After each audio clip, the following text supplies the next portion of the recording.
Sometimes we shock ourselves and others when we perform above expectations. Maybe it was that time in college you had a final exam the next day, but you decided to go out with your buddies, drink a little bit, TP the frat down the street, go streaking through the quad, boot and rally the next morning, scored a 92% on that final exam. Maybe it was those expectations your father-in-law didn't think you were going to be able to hit. And look at you now, a solid provider for your family, showing him what's up. Well, if you have ever gone above and beyond expectations, then you know how it feels for the guys that we're going to talk about in this video, where on a certain play, big things weren't expected, and they made big things out of it. Yeah. Analytics off the chain, all the channels not the same. Jake and Kyle, you know the name. Headliner Nation, we running the game.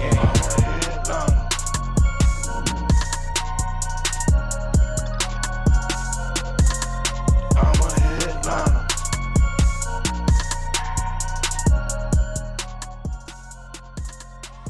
Yo, what is going on, Headliner Nation? Welcome back into the Fantasy Headliners. Hopefully everybody is doing well out there today. And today's video is going to be talking about some players that performed well above expectations. And it's not over the course of an entire season, it's actually just on one single play.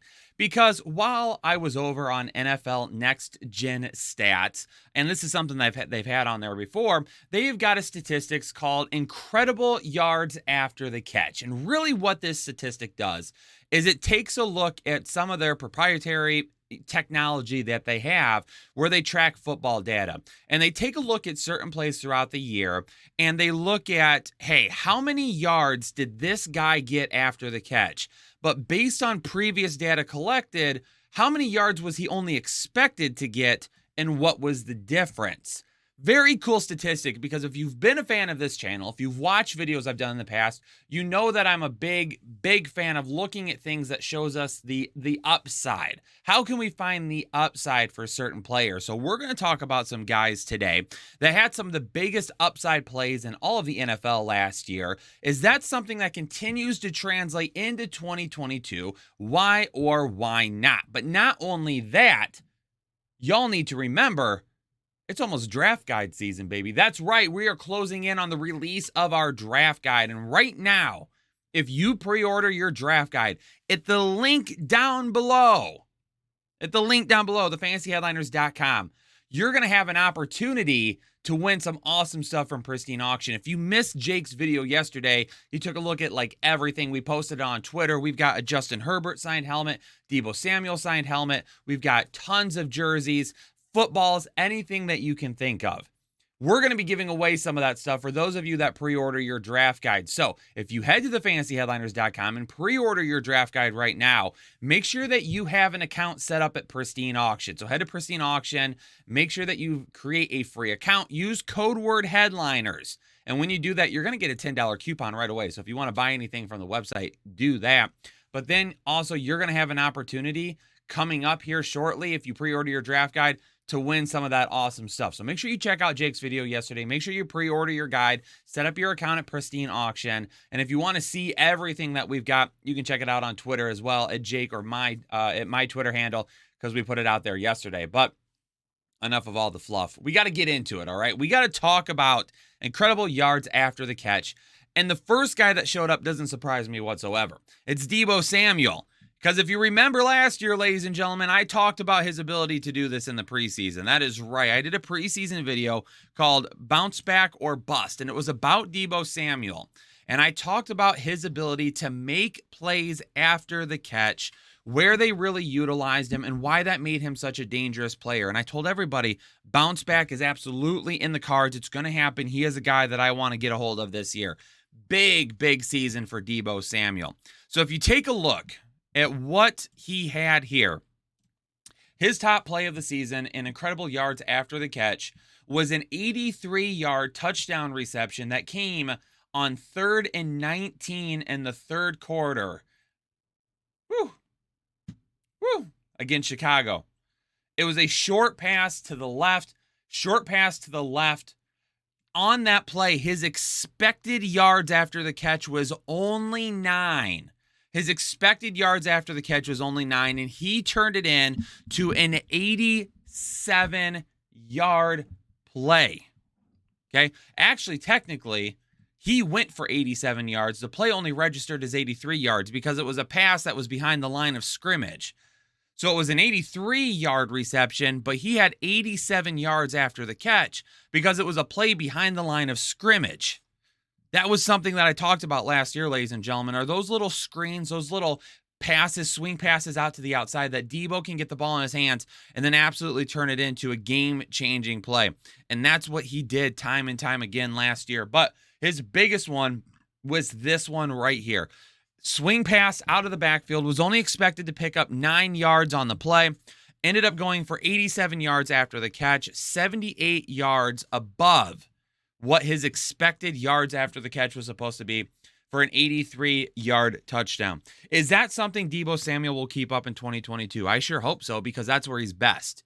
That is where he is best as a football player, when you can get the ball in his hands and let him do some incredible things. Now, will he be the quote-unquote running back that he was last year? Unless there's a bunch of injuries again, I would highly doubt it, because if you remember right, last season, he really didn't start playing that running back role until we got later on into the season when they had a bunch of injuries at the position, and that is when he started. But I don't think that there's any problem with using him as a weapon all over the field. Put him on the outside, put him in the slot, put him in the backfield, put him in the backfield with another running back. Whatever you want to do, just do it. And I'm sure Kyle Shanahan is still going to put him in a position to win. Now, will he replicate all of his rushing touchdowns from last season? Probably not.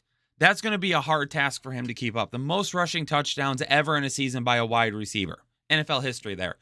But doesn't mean that he's still not going to get that work out of the backfield where he's getting those swing passes, those screens. They saw firsthand the damage that he could do as a quote-unquote weapon. I'm not going to call him a running back, not going to call him a wide receiver, not going to call him a gadget player. I'm going to call him a weapon, because that is exactly what he was. Put him all over the formation, utilize him in those mismatches, and let him do work when he gets the ball in his hands.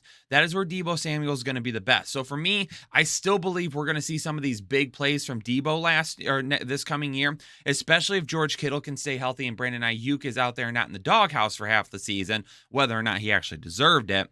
Because if that happens, then there's no way that Deebo is going to be able to get a ton of double coverage. And you're not going to be able to double coverage somebody out of the backfield either. So if you do some of those swing passes, yeah, they might put like a nickel corner on you or one of your more athletic linebackers. But time and time again, Deebo has shown he can make those people miss. Another name that's probably not surprising for you to see on this list is Cincinnati wide receiver Jamar Chase. This came on an 82-yard reception touchdown in week 7. Cincinnati had the ball 3rd and 2 from their 18, and it ended up going for an 82-yard touchdown pass. Now, this was another short pass that ended up turning into a big play. In fact, his yards after the catch ended up being 76, but he was only expected to have 3 yards after the catch. So it turned into an 82-yard reception when really it was only supposed to be maybe a 6 or 7 yard pickup, because his expected yards after the catch was only supposed to be 3. So his yards after the catch above expectation ended up being 73. That is a huge play, especially that was actually one of the 2 lowest numbers for expected yards after the catch. That one and the next one coming up. This one in week 7, probably a little bit more fancier with Jamar. Probably a little bit of a nicer play. But with Jamar Chase, he's able to do that. I mean, we saw that last year, right? Now, the one thing that we know about Jamar, if he was the wide receiver 1 on his team, he's probably a locked and loaded, top end wide receiver 1 that you can trust every single week. Now, will he probably finish as a top end wide receiver 1 in 2022? Absolutely. How could he not in that offense? How could he not with that talent? The problem is how many people he has around him. Jamar Chase really is a guy that is very big play dependent as of right now, because you have Joe Mixon, you have Tyler Boyd, you have T. Higgins, you have guys on this offense that are very, very good and can win all over the field, and it allows Joe Burrow. This is good from a normal football standpoint. It's tough from a fantasy football standpoint, because you're going to throw Jamar Chase out there some weeks in what might look like a good matchup, and Jamar Chase might go 2 for 35, but T. Higgins goes 8 for 110 and 2 touchdowns. Or you might throw him out there some weeks, and yeah, he might, put up 70 yards, but he might miss a touchdown because Tyler Boyd was the one that took it all the way to the house. Or maybe Cincinnati got up big early and they ran the ball a little bit more with Mixon. You're going to have that with the Bengals this year, and you're going to have that with Jamar Chase. So the big plays are always going to be there with Chase. He's going to make these incredible plays. He's not just a deep threat.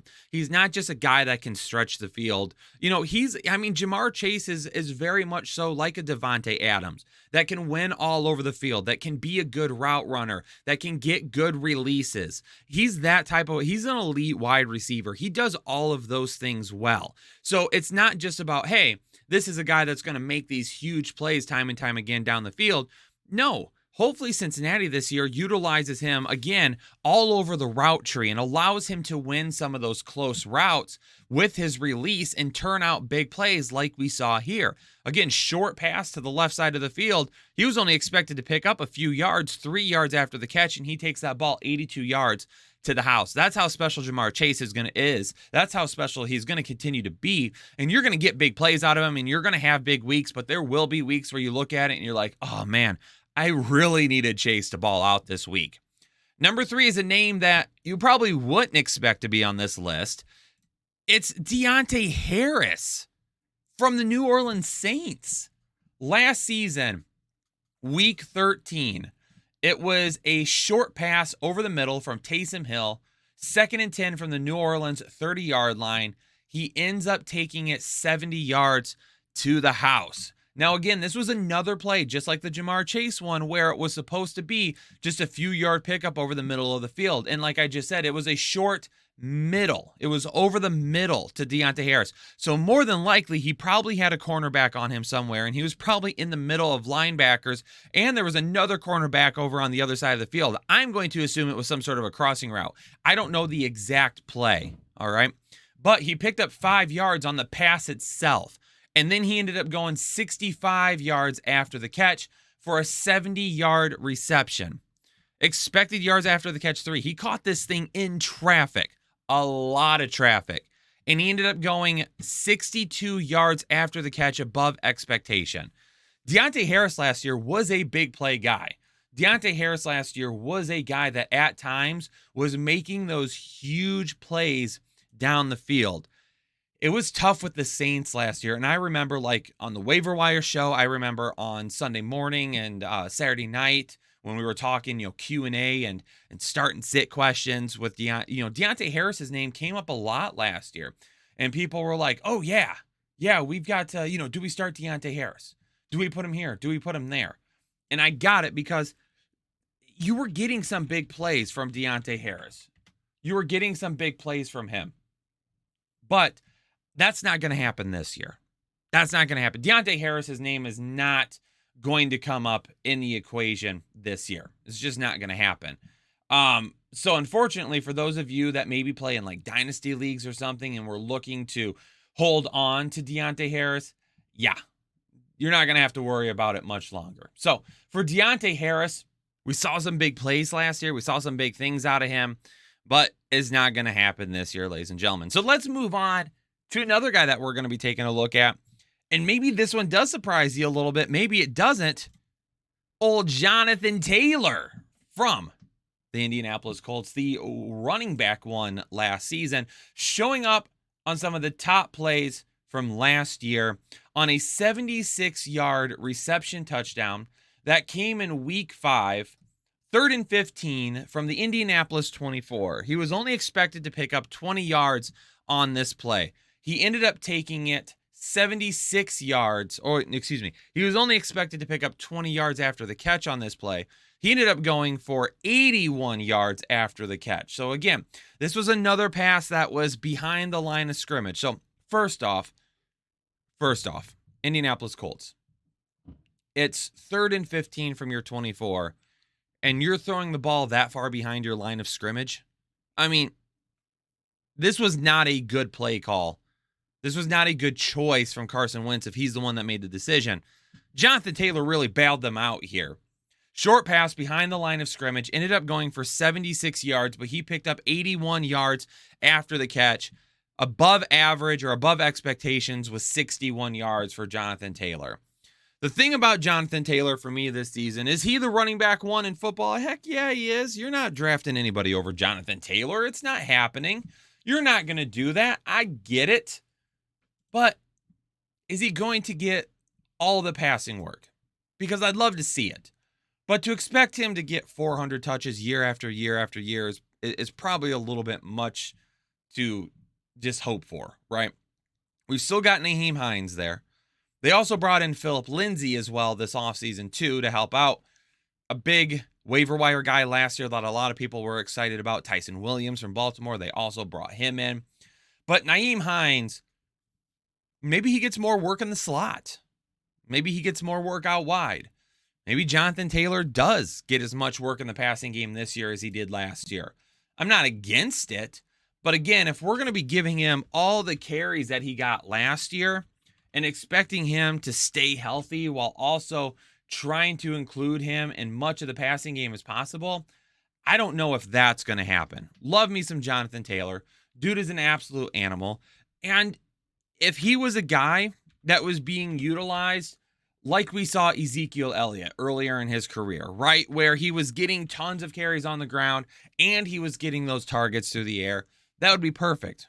That'd be perfect. I said Christian McCaffrey from a couple of years ago. I mean, yeah, this is a guy that absolutely would turn out probably one of, if not the greatest one of the greatest running back one seasons that we've ever seen in fantasy football. 332 rushes last year, 51 targets, 40 receptions. I expect the receiving numbers to kind of stay in the same area. 51 targets, 40 receptions. I expect him to be there. He's a great pass catching back. But for as good as he is as a pass catching back, there's really no need to put him in those situations so often when you have another guy in Nyheim Hines that is also an incredible pass catching back. So for me, Jonathan Taylor, work out of the backfield this year, probably again is going to be mostly on the ground. Look for 300 to 330 touches like we saw last year on the ground. A few targets here and there, probably nothing more than what we saw last year. So if he loses some efficiency, he probably is still the running back one. I just don't know if we're looking at the greatest season ever because he's not going to get the pass catching work that we would hope for him to have. Another running back that made the list that everybody hates this offseason, including myself, Antonio Gibson. I would love to love Antonio Gibson. In fact, I do. As a player, Antonio Gibson's a really talented running back.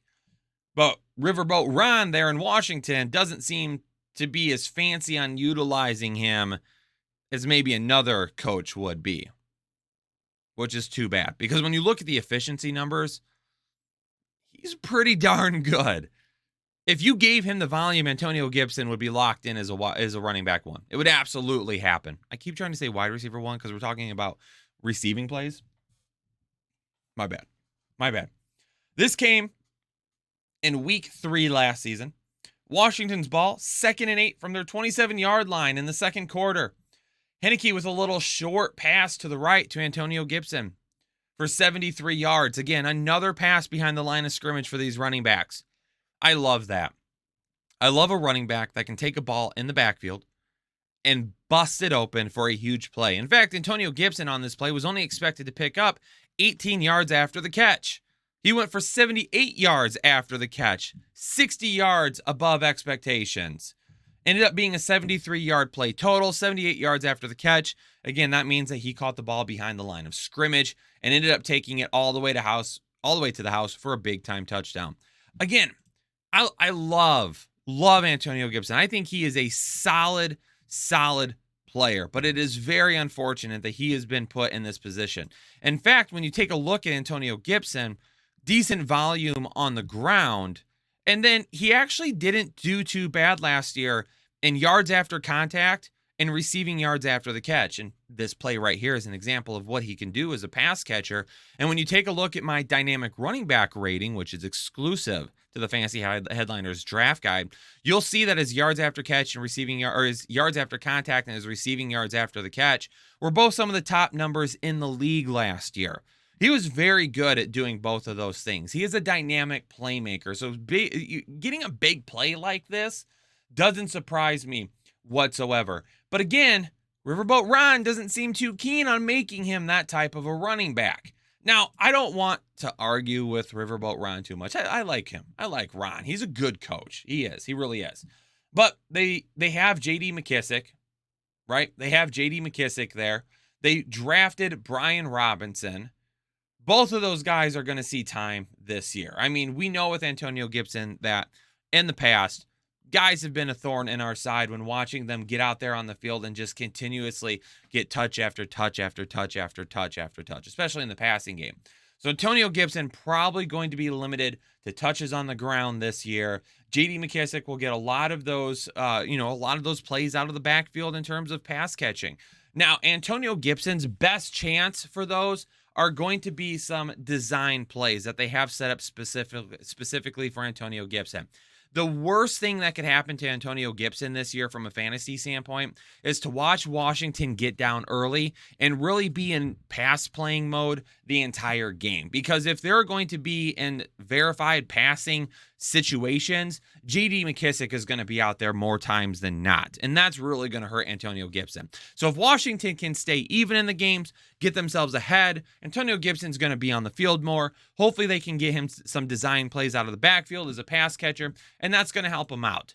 I don't know if we'll see him show up too many times on this incredible yards after the catch stat for next year, but it doesn't really matter because it only takes one play. This isn't an overall aspect of the season, right? This is just one play. This is a snippet.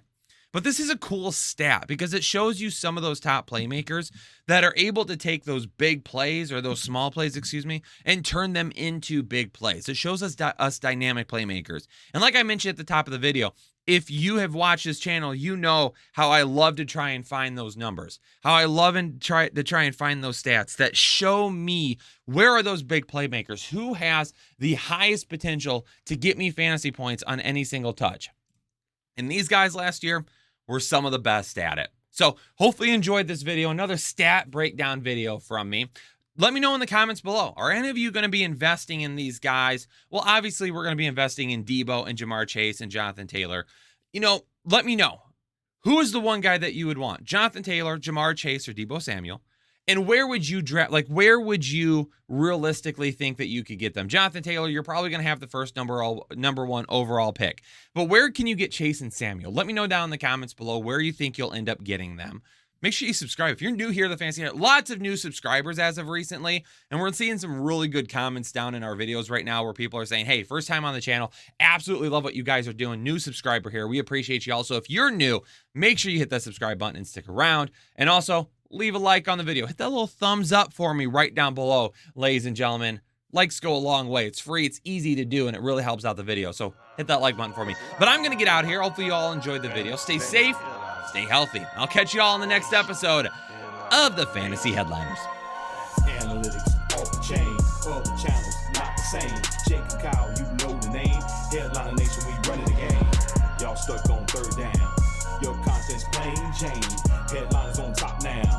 We gonna move and change. Podcast off the rip. Draft guide, so legit. Fantasy world, our game tight. You know we about that chub life. Stuck in a rut and you need some motivation. Head to the channel for this Headliner Nation. I'm a headliner.